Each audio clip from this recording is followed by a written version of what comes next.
Good morning and welcome to the Como Vanguard podcast. This is the companion show to the written publication available on Substack. For all things Como Vanguard, you can go to comovanguard.com to find the written publication, find the show, support the show, and submit questions for the show. And today I'm joined as always by my amazing co-host, David Lile. David, how are you? I'm doing well, and I just want to say as we get started that I do appreciate what you and your staff does with the written Como Vanguard, because I was thinking last night as I was watching the meeting, and I know you'll introduce our other partner in this endeavor today in just a moment, but I was thinking about how by the end of that meeting, there were like 4 or 5 people in the audience. And so I look at the news the next morning after the city council meeting, and I see what other media has focused on, and I get it. I understand it's labor intensive to report on a council meeting that goes as long as most of the council meetings do, and the one last night did. And I'm just wondering, and I want to ask our city council person this question also, but I'll let you introduce her before I ask it. But I'm just saying there is so much that goes on in a city council meeting that never gets reported or seen by the general public, because it is an endurance test that I am learning over the last 6 or 7 months hosting the show with you, to watch this and to really try to engage and figure out what the city's business is and how it's being handled. It's definitely something you got to want it. You got to want to be there, be a part of it. And speaking of that, our guest certainly wants that. We are joined here today by Ward 2 Councilwoman Vera Elwood. For those who aren't familiar, Ward 2 is, generally speaking, Northwest Columbia. Councilwoman Vera, would you introduce yourself and tell us a little bit about who you are and what you're doing on council? Absolutely. Like you said, my name is Vera Elwood. I am the Ward 2 City Council member for the City of Columbia. I am coming close to my first year anniversary of being on council. I was elected in a special election last August, so I still feel brand new and also like I've been doing it forever, all at the same time, which is how people feel at 11:55 during a council meeting, I think. To answer your question, David, it is tricky. And sometimes you can watch, because there's kind of a specific row that our reporters are going to sit in. Even though it's a rotating crew of student reporters that we typically get at meetings, they always kind of sit in the same spot, and you can watch them and you can see the issues where the light kind of dies in their eyes. And you can see the things where you're kind of staring at them thinking, why are you not taking notes right now? This is really, really important. And you also know, to an untrained ear, this doesn't sound very important. And to someone who doesn't have the full context of Columbia, it doesn't sound important. And I think that is one of the hardest things about having student reporters. They are incredible at the work that they do, but they just don't have that long-term vision that someone who has been in the community for a decade might have. And so it can be a little bit frustrating when the things you really are excited about don't make the news, and the things that you were like,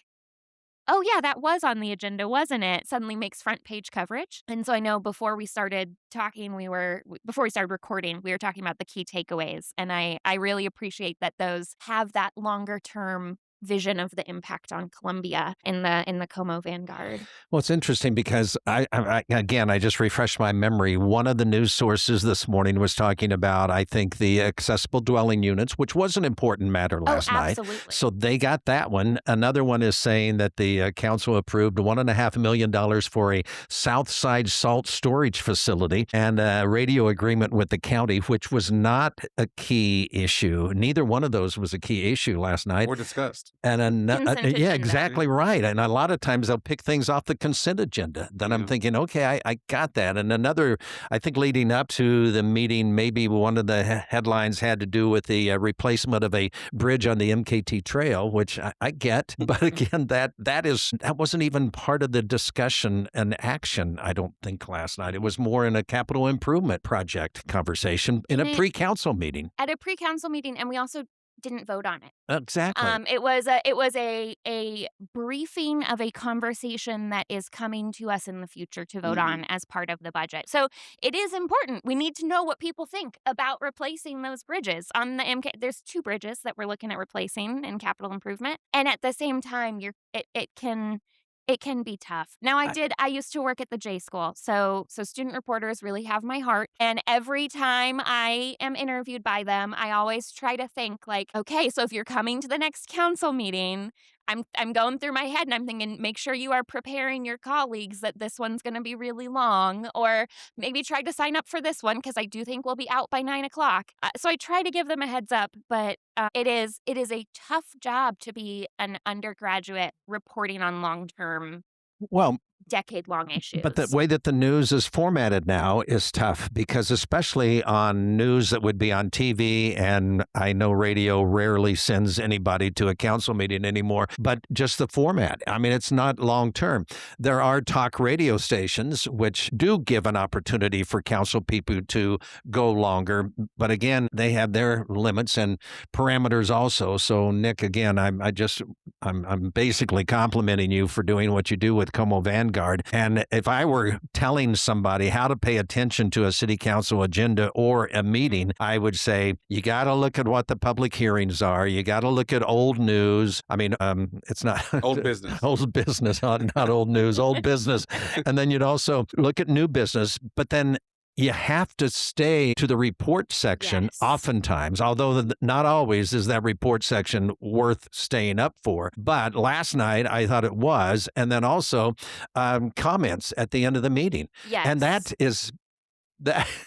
that is your reward for the punishment of staying with it for 4 or 5 hours, because that's when you're going to hear something that might trigger, oh, okay, so they are aware of this or they're going to deal with this. Mhm. Now I will two things that I will add as like little caveats to that. First is we really love when people do look at the consent agenda before the meeting, because every now and then the community finds something and they say this should not be consent. We have to talk about this, and those turn into the True. best conversations we'll have. Absolutely. And then on the my caveat for getting excited about reports is as our meetings go longer and longer and longer, which we talked about, unfortunately reports keep getting pushed. And we'll decide right at the last minute, you know what, 4 of these 5 reports we're not going to talk about today. And so I always feel bad for someone sitting there thinking, I'm so excited about that report. And then we might have to push it for the sake of time. Let me ask one other question. You're talking about taking items off of the consent agenda. As I watched last night remotely, I want to be able to be comfortable as I'm following the city council meeting, so that's why I wouldn't go to the council chambers. But I was just curious as to why, when you're talking about closing sidewalks on the North Village Park, why couldn't that be a consent agenda item? I know that there are rules and practices for what is not on consent. And I believe that one of those rules and practices is that sidewalk closures, because they impact people. So some of our highest discussed things have been sidewalk closures downtown when the bank needed to redo their facade. And that sidewalk closure had a massive impact on the disabled community in particular, because the other side of the road is not accessible. And so they were simply not able to go down that block.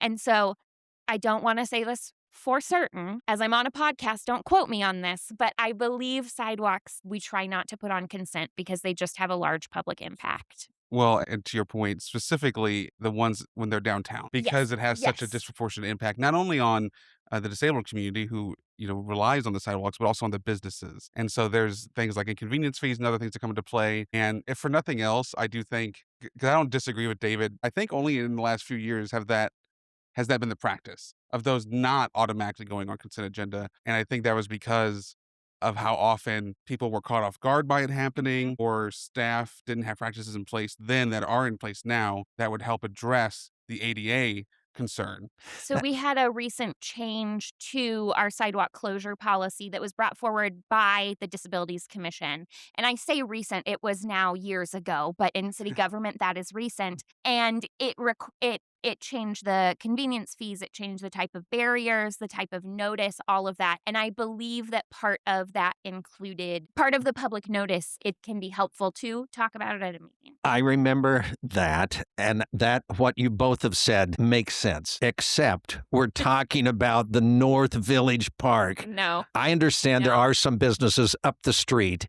and I think Jackie Sample pointed that out and just said, I'm concerned about parking spaces being gone for some of these businesses. But again, who was going to not approve the closing of those sidewalks around an empty lot? So it's like common sense would say that was a no-brainer. Now, there are 2 streets that will simply not have sidewalk because of that sidewalk closure. But knowing where those streets are, how impactful is that? If it's on Broadway or Walnut or Ash or Cherry or any of those streets, I get it. Well, I get the inconvenience and the problems that it would cause. But in that location, I mean, how many people are going to be directly impacted by that? I'll Anyway. just add for David and our listeners that part of this also is to understand like how the agenda gets put together. And Vera knows this well, I'm sure, as a council member, which is things like that decision is made by staff. And so staff's going to err on the side of caution, frankly.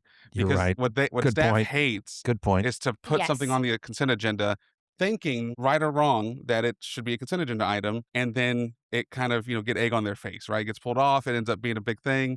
And so for them, especially with the sidewalk stuff nowadays, based off of recent years, as Vera was talking about, Good point. That's what it comes back to, I think, is Excellent just that point. logistical practicality of staff being like, this decision's on us on that end up front. We're going to err on the side of caution to make sure that council has their say. Excellent point. Yeah. I will also, I don't know how recently you have been down there, but one of those roads that will now not have sidewalk because there's not sidewalk on the other side is incredibly close to the new Love Columbia housing development where that sidewalk actually is a pretty major You're right. way that they get downtown. So they have other pathways there will be directional signage. We'll take care of it. But there are certainly, while it's not kind of our core of downtown, there are certainly people that are walking those sidewalks. Nick, before you lead us into the important things on the agenda early on, I want to go to the end that I was asleep by this time, and it was 11:30, I'm sure. But when they ask and let council members make whatever comments they want at the end of the meeting, I see in the Como Vanguard summary from last night that you remarked on the historic nature of the council being all female at this point in time. I wasn't going to say that, knowing that it's happened. I think a lot of people realize this. Maybe not everybody is paying that close of attention. My question to you, though, is what does this mean? How does it impact how the council works? How do you see the fact that it's all female from the mayor through the 5 ward representatives because one is empty? What difference does it make? I think the difference that it makes is the message that it sends to people that have been historically left out of governmental decisions. And that was part of why I wanted to make sure that I took a moment to acknowledge and comment on it. We don't have a full council right now. We have 1 seat that is open, and we don't know what that will mean for the future of the council. But for right now, for the first time in history, we have all women on our council. And so to me, I see that as an incredible sign of the progress in our community, an incredible sign of the leadership development that we have put into all people in our community, not just the people that are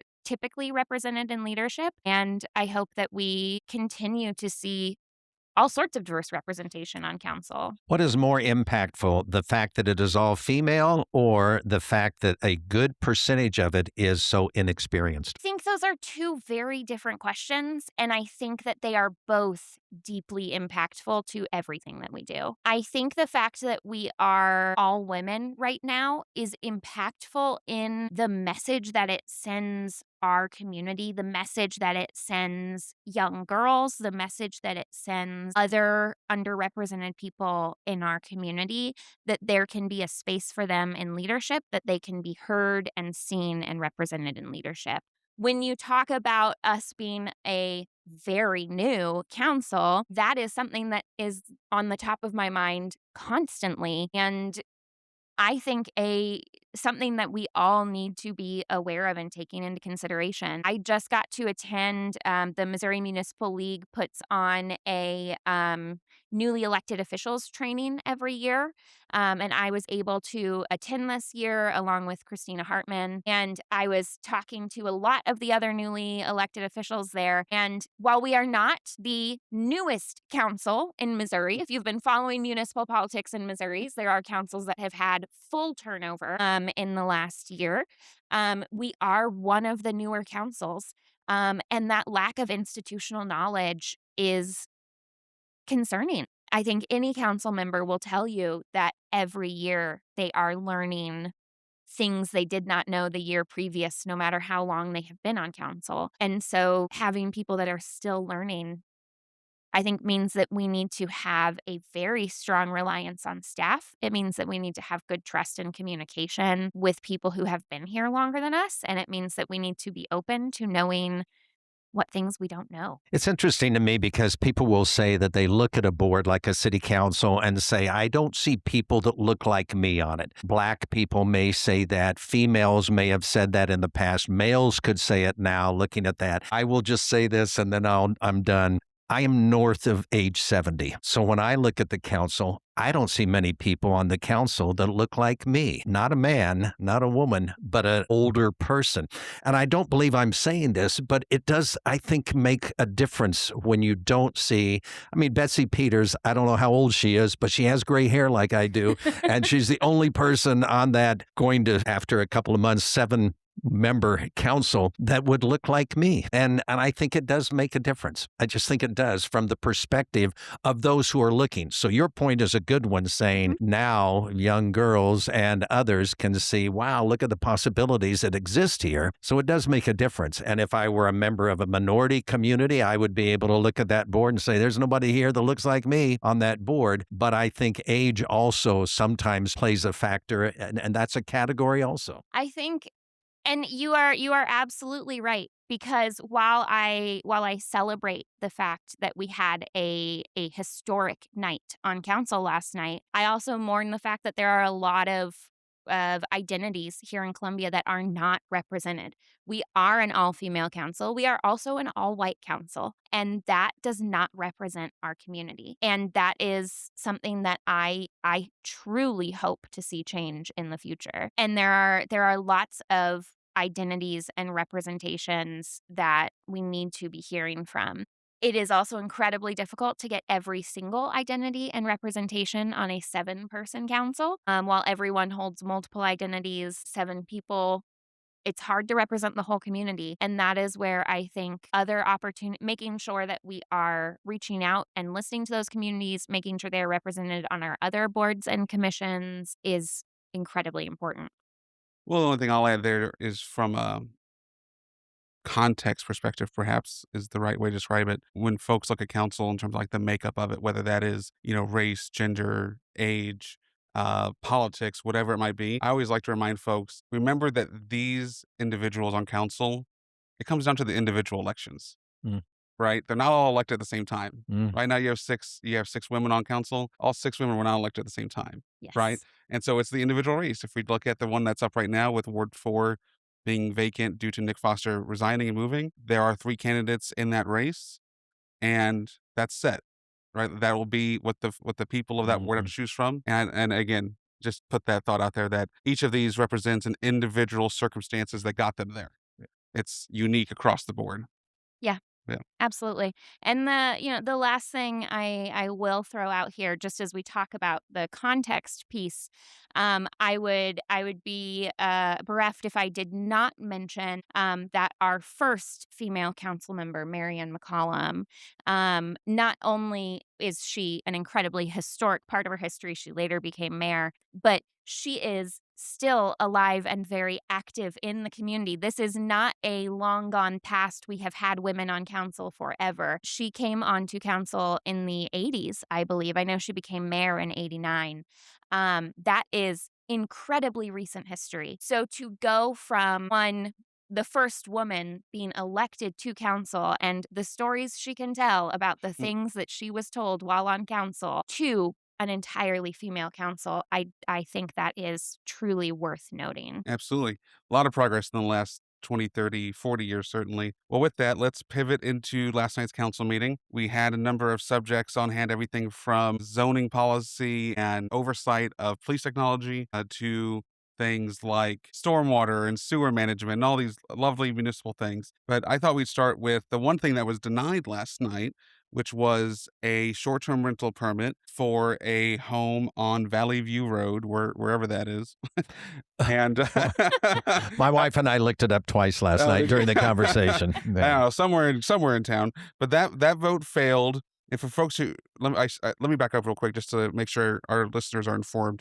For homeowners or property owners who want to rent out a home through, say, Airbnb or VRBO, what have you, as a short-term rental, they have to apply for a permit depending on their circumstances and go through a public hearing process with the Planning and Zoning Commission, City Council to have that permit approved, meet certain standards, etc. This permit request made it through the Planning and Zoning Commission, had a positive vote in terms of support from that entity, made it to council last night, and then it was denied in a 2-4 vote.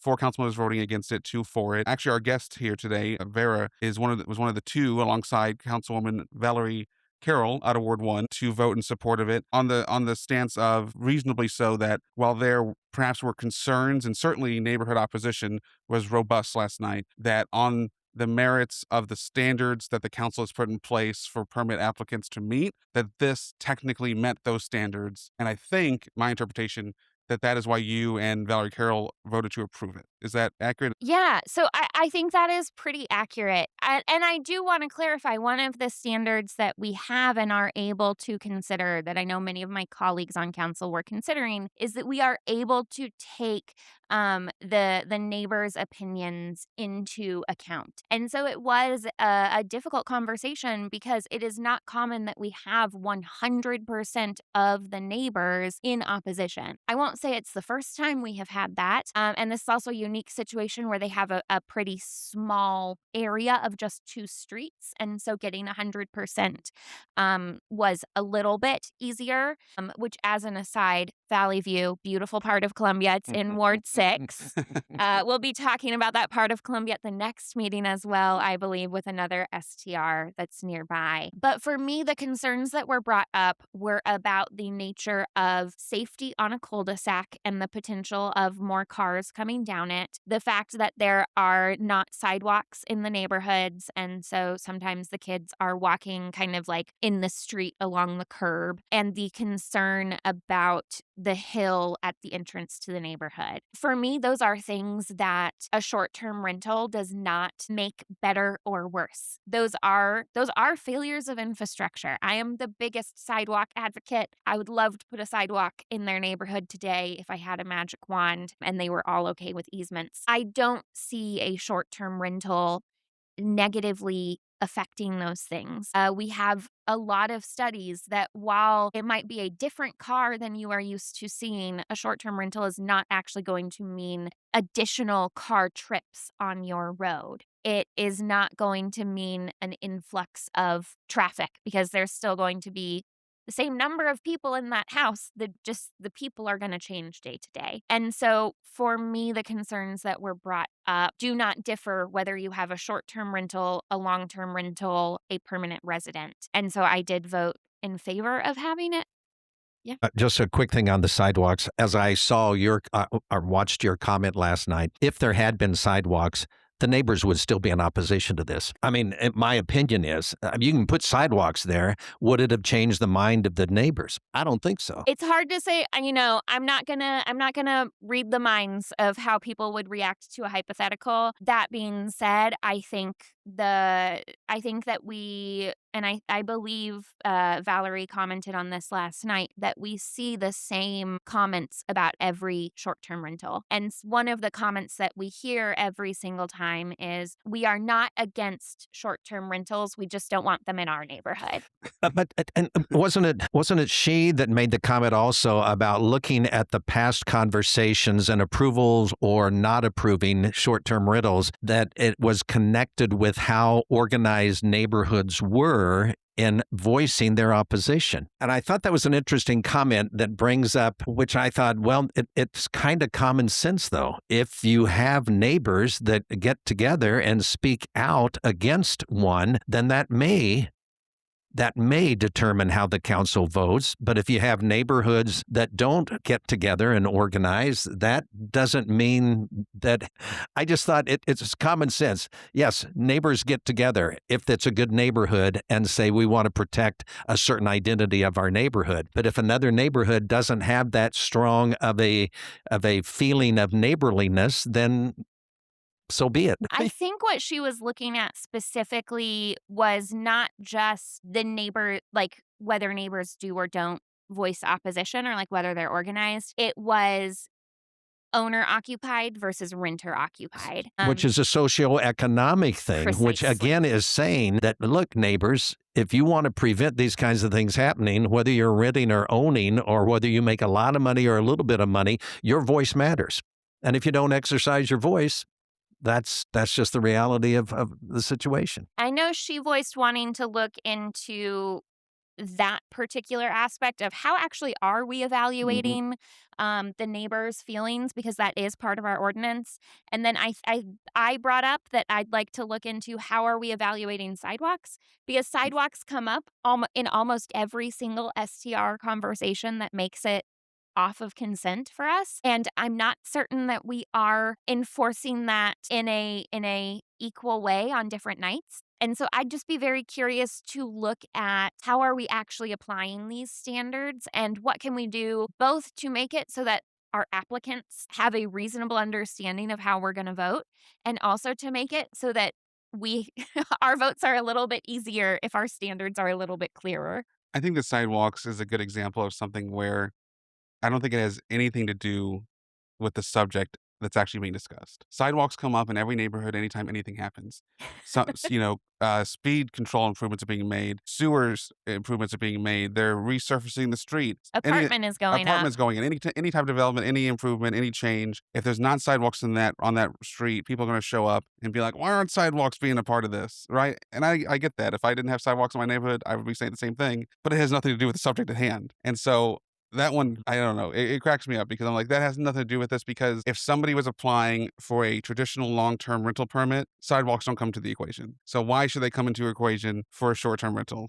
Because it has no impact on it in my mind. Now there are, and this is why council discretion plays a role in this, there are certainly circumstances unique to certain homes where they're located, where that plays a larger role, depending on their proximity to a major road or downtown or the university, et cetera. There are certainly going to be unique situations.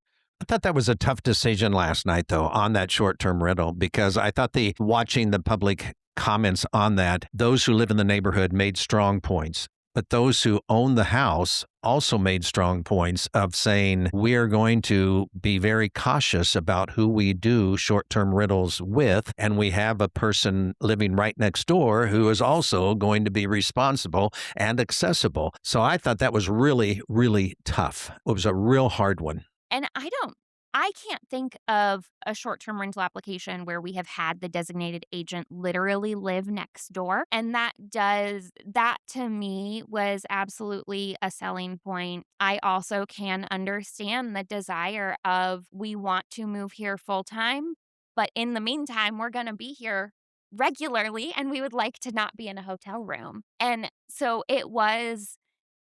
And I also understood many of the community concerns. Yeah, like you said, it was a really tough one. So help me understand this, Nick. You can, and Vera, you also. I'm just asking this because I don't understand. But the mayor and Betsy Peters both brought up saying this seems to be more suitable for midterm rentals or middle. I only thought that you have rental property or you have short-term rental property. Is there a designated middle area? No. It's not a designated like zoning or CUP situation. It is a type of lease that you can offer. So midterm would be there's a designated amount of time. Is it less than 6 months that it becomes midterm? I guess from like a regulatory perspective for the city, what Vera's getting at is there's only two types of rental permits. There's either a short-term rental permit, which is again Airbnb for an example, which the city defines as a stay being 30 days or less. Mhm. If it's 31 days or more, per city code, it's a traditional long-term rental. So a 31-day stay is the same as a 12-month stay in the eyes of the city. So if you wanted somebody that had that midterm, think of like a travel nurse or something, or some professional that's coming in for 3 months or something, right? That is to the city a long-term rental that is the same permit, same license that they have to get as somebody who's staying there 12 months or 24 months or whatever. The only differentiator, the definition, is that 30 days. If you're 30 days or under, you're a short-term rental. If you're over 30 days, you're a long-term traditional rental. And then how you, contract that out as the landlord is entirely up to you, right? I thought it was 30 and under for short-term rental, but I didn't understand their references to midterm rentals, and I'm thinking that would be It was a confusing way for them to approach it, I'll admit. yeah. If you're not well versed on it, it is confusing. I understand what they were saying is because of the particular circumstances of the owners of that house and how they live elsewhere, but would like to come back for extended times, or their children have extended times and their families. I get that, but I thought that was an interesting terminology to bring up.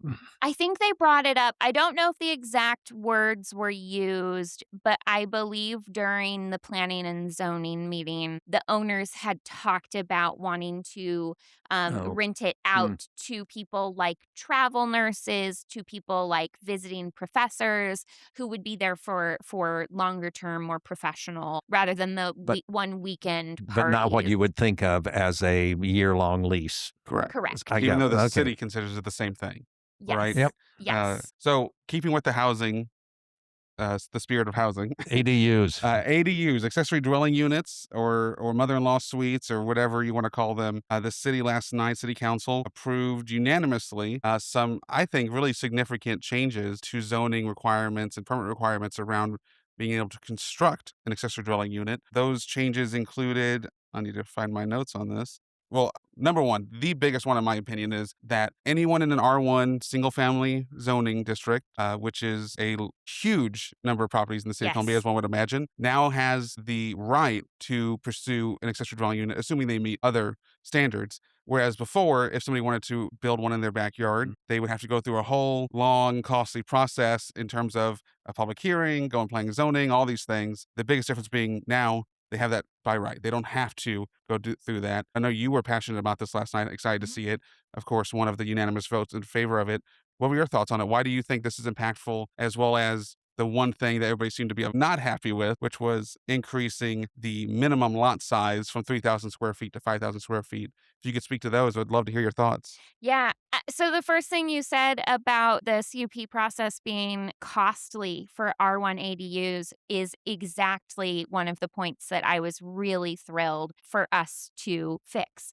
Because not only are you going through the public hearing, are you going through all this process, but you have to come with the plan in place. So you've already paid for an architectural design of a building that might not get built. And that is a huge ask for our conditional use process, which honestly can be a bit of a gamble, as we saw with the STR last night. And so any way that we can help say this is going to be allowable, it's not a question when you put in your application, I think is going to help encourage a lot of people who might have been scared to start the process before. And I think ADUs, the alternative dwelling units, I think they are so important, as we have had many conversations about gentle housing density, about infill, keeping with the historic nature of some of our neighborhoods.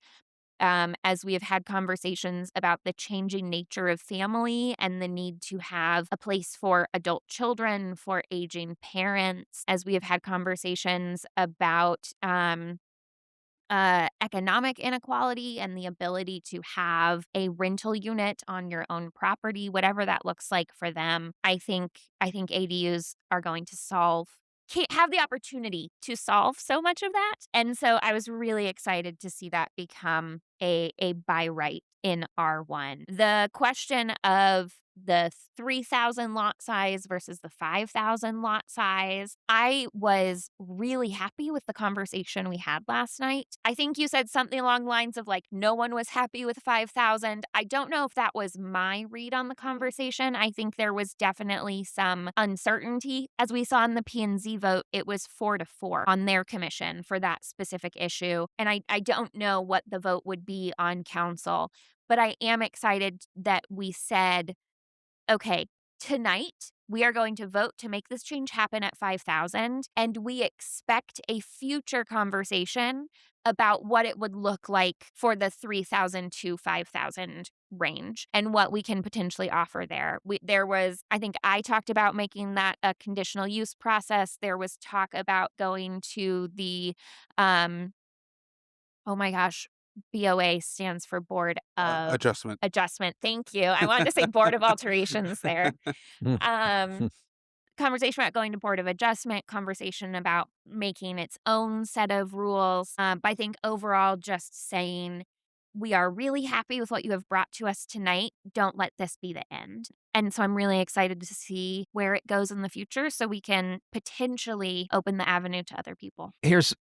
And I followed that discussion, and I understood the word equity brought into it, and I understand what the equity question was. But I think that you have to weigh the sensibilities of those who would live in a neighborhood where it's 3,000 square feet of a property lot, and the density, have to sell that to neighbors. Because I asked my wife, I said, all right, you're listening to this conversation. Look at the neighbors on both sides of us. What if either one of them decided they wanted to have an ADU in their backyard? How would you feel? And I would feel a little bit cramped. So 3,000 square feet is a small lot, in my opinion. I don't have a large lot. I don't know what my lot is. I think it's larger than 3,000, but it may be smaller than 5,000. And so when making that decision, and I know you'll do this in the future, but I get the desire for density so that we can have a lot of affordable housing and fill in spaces. But you know what? You got to respect. Some of us like to have a little room and like to have a neighborhood where the backyards are not cramped. That certainly goes back to, and I think Bear did a better job than I did of characterizing that, the discussion around that specific subject, that it wasn't as much as people necessarily being, upset about the 5,000 square feet, as much as like it deserves more discussion, right? There's different ways to go about it, as you noted. And it's significant because of what David just said, which is people who live in these neighborhoods on these smaller lots, which frankly, what we're really talking about is the central city, Yep. right? Whether that's, Ward 1 especially, but northeastern parts of Ward 4, where David lives on the south side of Broadway, have these smaller lots. And like everything with those areas, they need extra consideration because of the nature of them. And I look forward to seeing how council and the Planning and Zoning Commission approaches that. I'm sure it'll be 6 to 12 months before that comes up, because there's always a line and it's at the back of it now. but I do commend council as somebody who, frankly, I'd love to build an ADU in my backyard, and I live in an R1 zoning, now has that by right. I am grateful to council for that. Even if I don't end up doing it, which I may not, who knows? It's nice to know that as a homeowner, as a property owner, that assuming I meet standards and whatnot, I have that right bestowed back to me, essentially, that I can do that if I want to. And so I appreciate council's position on that and moving it forward. I'm hoping it comes to us not 12 months down the line, because we do have our small lot size conversation coming up soon. And these two issues are pretty intricately connected. And I also think that when we're talking about ADUs, particularly in issues of like density and comfortability and in the neighborhood, it's also important to remember that an ADU is not always what you imagine as like a tiny home being placed onto the lot of a pre-existing home. It can also be a second story put on a house. It can be an addition above a garage. It can be an addition to the house that honestly kind of looks the same as if someone added a second living room from the exterior. So there are a lot of ways ADUs can look. There are a lot of situations where ADUs are appropriate and a lot of situations where ADUs might not be appropriate. And I'm grateful that we're gonna have the conversation about what that can look like. I just thought during the conversation last night that little, if anything, was said about the crampedness of neighborhoods if you pile too many of these on too small of a lot. A lot of other things were said in regard to saying we should really consider not restricting people who have a 3,000 to 5,000 square foot lot, but I just didn't hear much of what's it do to the surrounding area. Dave, it sounds to me like when this comes back, you should go to public comment. Yeah. Well, I'm hoping You did Well, say it was the best part of the meeting. yeah. it is. Well, and I just want to put a plug in. We'd be remiss not to acknowledge, or at least I would, not to acknowledge the tireless work of Adrian Stallwick, who is the architect literally behind the push for these regulations, and not only these, but ADUs being regulated at all in Columbia. She is the founder and owner of Monarch Architecture here in Columbia. She is an amazing architect and a good friend, and I applaud her again on her tireless advocacy around making ADUs not only possible in the city of Columbia, but increasingly more accessible. And as Vera said earlier, making the process more transparent and more predictable so that folks who want to make an investment, because ADUs are not cheap, it's building a small home, right? Again, just all the good things we talked about. Shout out to Adrian Stallwick for her effort there. Outstanding citizen, in my opinion. And I think far. many people last night during the conversation also gave compliments to, I guess, planning and zoning, whoever also spent a long time going through this, because it was pointed out that they spent several sessions on it. Yes, and both Planning and Zoning Commission and also our staff who have Yeah. spent, Mhm. I Yep. don't even want to think about how many hours and many late nights, because P&Z meetings go even longer than council meetings, talking about this. Well, staff doesn't want to think about it either.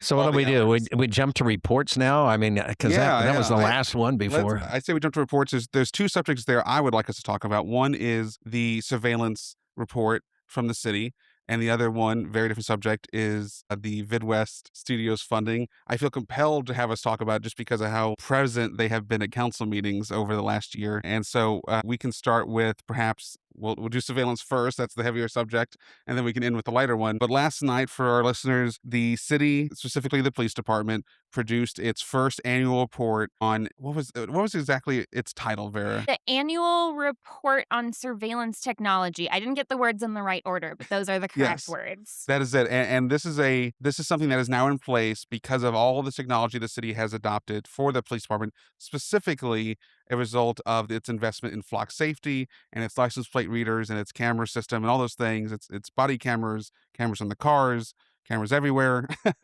and wanting accountability. When council passed and funded those things, part of that expectation was requiring the police chief and her team to report every year on, hey, how did the implementation of this technology go? How was it handled? Was it abused at any point? Did we have any data leaks? Was there any officers misusing it for personal reasons or whatever it might be? And this was the first report. Chief Schluty came in with it. Her brief, I will boil down very much, which is essentially saying, hey, we think this technology has been successfully implemented. We've had it help in closing cases on a variety of crimes, from kidnapping to narcotics to firearms, things like that. And we don't believe we've had any data issues with it. I do think she also acknowledged that there's room for improvement in the audit and report itself, which council certainly got into. And so I'll stop there. I'd love to hear Councilwoman Elwood's comments there. First one ever. What were your thoughts? Yeah. So I'll start by saying just kind of the overview of what this report covered, because I think in the ordinance that created this required report, there is a overall definition of surveillance technology, and then the police tell us which of their technologies meet that definition. And so right now it is our license plate readers, which we more commonly know as flock. It is our body worn cameras, the cameras that are in the police vehicles, and then the drones are the other one that we talked about in it. Like you mentioned, I was very impressed both with some of the things that council suggested on the dais. This would be helpful to know. This information could also be in there. And then also with Chief Schluty's willingness to say, yeah, absolutely, this is the first time we've done it. We didn't fully understand what you wanted. And so we were here asking for feedback of, did this meet your expectations? And I don't think there was anything we asked that she gave any pushback on. I think in all of that, obviously the one that had the most feedback, had the most comments, and that we've seen the most concern about in the public would be those license plate readers, the flock cameras. And so that was where council really dug in and asked some questions. We know this isn't the last time we'll have those questions, because while this was the annual report, our second contract will be coming to us. And I'm sure More questions will be coming up after that. I'm sure more conversations are going to be had. One of the things that I thought was most beneficial, and unfortunately, it was not in the publicly available materials. It will be in the next annual report, and I'm hoping we find a way to get it out there sometime between now and then. But in an email that a council member asked a question, and then the response was sent to all of council about what the allowable uses for searching in the flock system are. And so we got to see the list of those drop downs that were talked about last night of reasons that someone can say, this is why I'm looking up. An officer can say, this is why I'm looking up a license plate. And it was a significantly larger list of reasons than I had anticipated. There were quite a few crimes on there that I kind of when I first looked at it, I sat there thinking, how in the world is a license plate reader going to help you with someone breaking an order of protection? How could a license plate reader help you solve that? And so hearing some of Chief Schlutte's answers last night about how they use it as a proactive technology, how they use it to track people down for certain crimes was really helpful. Hearing some of the specific things that Flock has been used for was really helpful. And all of that being said, I'm still going to have quite a list of questions before we look at the contract. But I do think this was a very impressively transparent document. And I was additionally impressed that as we asked for transparency above and beyond what the ordinance called for, she kept saying, yes, absolutely. Well, two things. I appreciate you describing what that drop down was and how it wasn't available in the report, because I looked at the report prior to the council meeting. And when I heard council persons last night continuing to say, well, in the drop down, I'm thinking, what did I miss? So it wasn't available to us ahead of time. It was available to you in a response. So that clarifies that, because I was thinking, I don't see any drop down anything anywhere. So we have a process that when we read the reports, we can send in questions and the responses get sent to all of us. Yeah. And so that's where we got the drop down. That piece. I understand. I just didn't know where that drop down was and didn't realize it was just in items that were sent to the council. The other thought was, in her report that was available ahead of time, there were no complaints. I mean, nobody has complained about the fact of a drone use or a flock or any of those things. At least they didn't report any complaints. Misuse. Now I will say, no complaints of misuse. And no substantiated complaints of misuse. Which, yes, clarified that. Which is different than no complaints. Yeah, I mean, it was, I thought it was because the concern was that it would be invasive and it would cause all kinds of problems. But I was happy to see that the complaints that had been done were I'll not say words that are coming to mind right now. Anyway, we're not legit. Yeah, no, I think it was, summarize Vera's words there, I think it was a really good start. Yes. For being the first year of this and it being extremely important to the community and I know to council, and speaking myself as a citizen, I think it's something that I was glad to see the acknowledgement from everyone that this was a good start. There's room for improvement. There's things that need to be included. Those things will happen because it's any type of surveillance technology, even if one supports it, deserves to be, it's something to be very critical of at all times. Even if you trust and love the police chief and their staff and you love council and city management, etc., it's something that one should always be critical of and be very skeptical of as well, to make sure that there's never any misuse and things like that. So I was happy to see it. I do look forward to seeing more information come out. And I will also add, Vera, if that drop down, if you share that, we can include it in our show notes so that listeners can go and look at what does qualify for being able to use the system. Yeah. And I also appreciated that because of not just not even the conversation that we had, but because of the question that came up before the council meeting that led to that series of drop downs being sent to us, they actually went in and thought one of these drop downs is maybe not great and we should probably remove that. And they had done that before we even got to the meeting. So I appreciate that. I'm glad you brought up the complaints because one of the questions I did really appreciate and that I hope to see more information on later, Christina Hartman brought up the question of what is the process to substantiate a complaint, because if we are listing the substantiated complaints, understanding what that process looks like and maybe an understanding of, do we need to know how many unsubstantiated complaints there were? Now, while that might be a large number, because there will always be complaints about policing. I think having that conversation of what does that message of no complaints really mean, particularly if people are listening to the meeting and thinking, wait, I complained.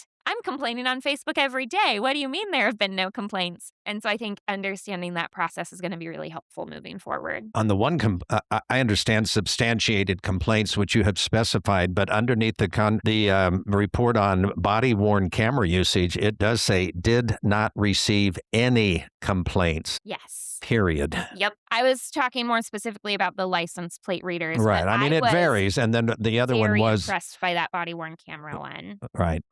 I think that's one of those technologies, especially at this point, because I think that was what Chief Shooty said it, something that the city's had since 2014 was the body worn cameras. First, And I think that's a specific technology that, frankly, everyone has come to appreciate. Yes. Citizens and police officers alike, because it keeps everyone honest. and did not Correct. receive any complaints about the UAS, which are drones. So, I mean, at least 2 out of the 4, no complaints. Yeah. And so we had the body worn cameras since 2014. The in-vehicle cameras, I think she said 2006. So we were the first city in Missouri to fully roll out the body worn cameras before the incident in Ferguson, which she told us about last night. And then also knowing that our body-worn cameras will have there are multiple situations in which they automatically trigger and turn on and start recording. So we do not have to rely on a person choosing to press that button and hit record. I think there was a lot of helpful information about the body-worn cameras last night. Yeah.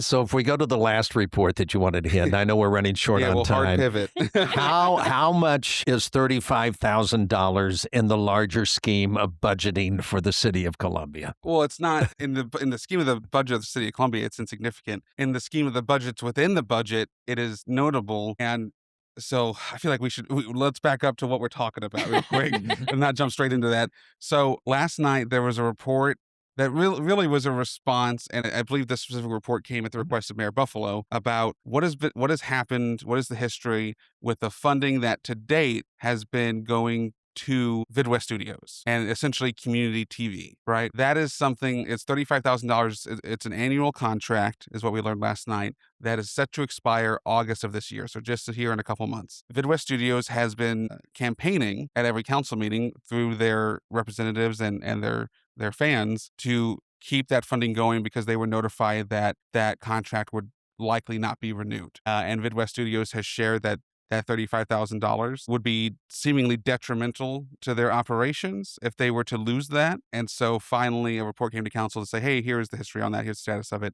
Essentially, that funding has been the result of a specific subset of fees that the city was able to collect from its TV fees system, something like that like the local stations have to pay and everything. Well, as one might imagine, with the change of technology and whatnot, the revenue from those fees have continued to go down over the years because broadcast television stations and things like that have declined over the years in terms of their revenue and viewership, which impacts the fees they pay to the city of Columbia, to where that revenue is just about non-existent now. And certainly not something that the city should be planning any meaningful spending on. And so came to last night, all of that information was shared with council. The situation as far as Vidwest Studios' contract at this moment has not changed, but council and staff to discuss a variety of ways that the city may or may not be able to continue to have some type of funding partnership with Vidwest Studios and help them out, essentially. That was a long-winded explanation. This is kind of inside baseball, I would call it almost, in that Yes. unless you care or have been engaged with Vidwest Studios, you're probably like, what are we talking about? Why is this a thing? And frankly, the only reason we're talking about it on this show is because Vidwest Studios has showed up at every council meeting for almost a year and said the exact same thing. And so I'm glad that council finally held court on it, and I'll stop talking there.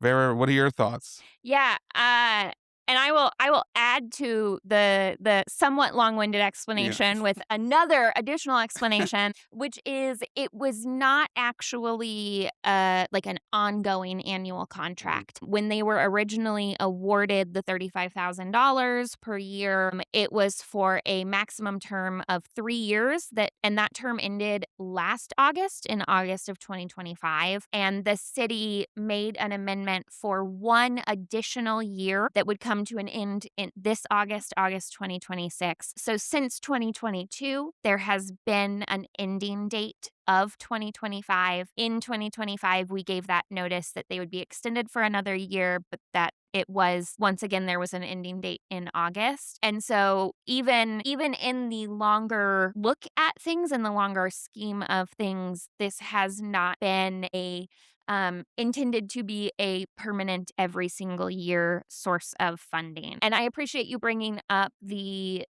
conversation about other ways to get funding. I think the other important thing is that VidWest has been funded by the city through multiple different avenues already. So the $35,000 that's being talked about, that is one piece of this one 3-year contract that became a 4-year contract.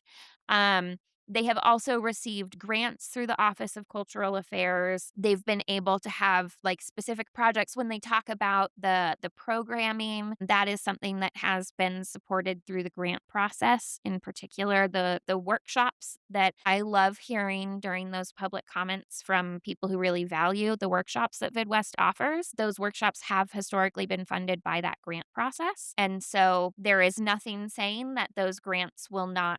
You have to apply every year. They've gotten it many years in a row. So there's nothing to say that that funding will cease. What has been produced by VidWest? Because I read the report and it says there have been 0 first runs of new content broadcast this year, 3 last year. So I understand people need an avenue for their creativity. I'm not questioning that. I love that fact.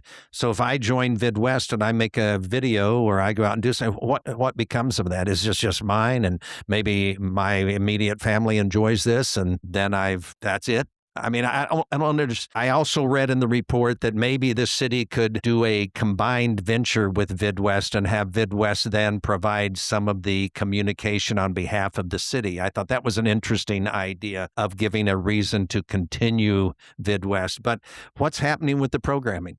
Where's it go? So when you mention the 0 original productions and 3 in the previous year, that is not talking about VidWest as a whole. That is talking specifically about that public access channel. I understand that, Yes. but didn't the public access channel exist as a means for those who use VidWest to get their productions viewed and seen? No, not really. The public access channel existed as a way to get out city information. So originally it was where city council was streamed. We no longer do that because we offer our live streaming. They had the contract had previously allowed for them to film like PSAs. Sure. I watched some of those. So what? Yeah. So I guess now. So what is being done with the productions now? I think What's the purpose? the question really, and this is a good question to answer for our listeners too, which is what does VidWest Studios do that the city is helping fund? And VidWest Studios, for folks who are unfamiliar, is there's probably a better way to label it, but what it does, it's a place that people can go. It's a nonprofit and rent equipment for videography, podcast production, any type of production. It's also a space itself that you can do those things in and become a member of and rent and utilize. That is the simplest form, I think, in terms of describing what they do. For your own benefit. Yeah. And so, in For the other words, benefit I of can go and do individuals, this, and then I do what I want to. I could enter it into a film contest if I wanted Right. to, or I could just take it home and say, this is what I did, and I'll go back and see if I can do better next time and just kind of grow. And that's the gist of what I've seen in those people who are making the public comments at the beginning of a council meeting. So I just wanted to clarify that that's what they're doing, and it is an opportunity, just like if the library hosted a poetry workshop on how you can become a better poet and you could enroll in that. This is basically what this is. I mean, It's really about I the also- resources of Yeah. the equipment and Yes. the space. Got it. Right, like fundamentally. right, Yep. right.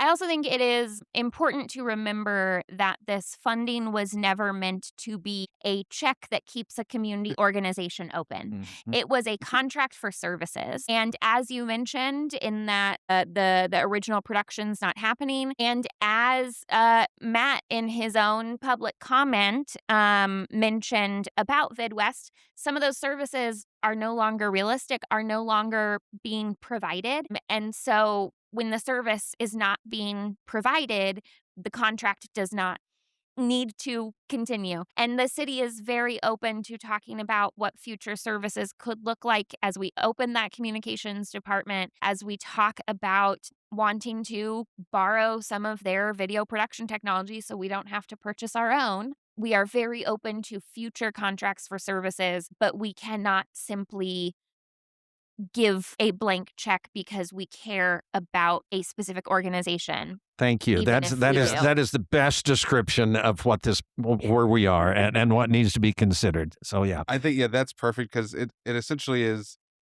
And I've thought this over the many months now that Midwest has been coming every day or every council meeting, which is the city is not responsible for keeping you in business. Right. Right. I understand. And I love Midwest Studios. I've toured there.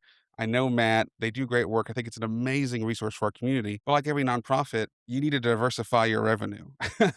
I mean, Vera, you know this. You work for a nonprofit now. Yep. There's grants, there's fundraising, and there's government funding and all these things.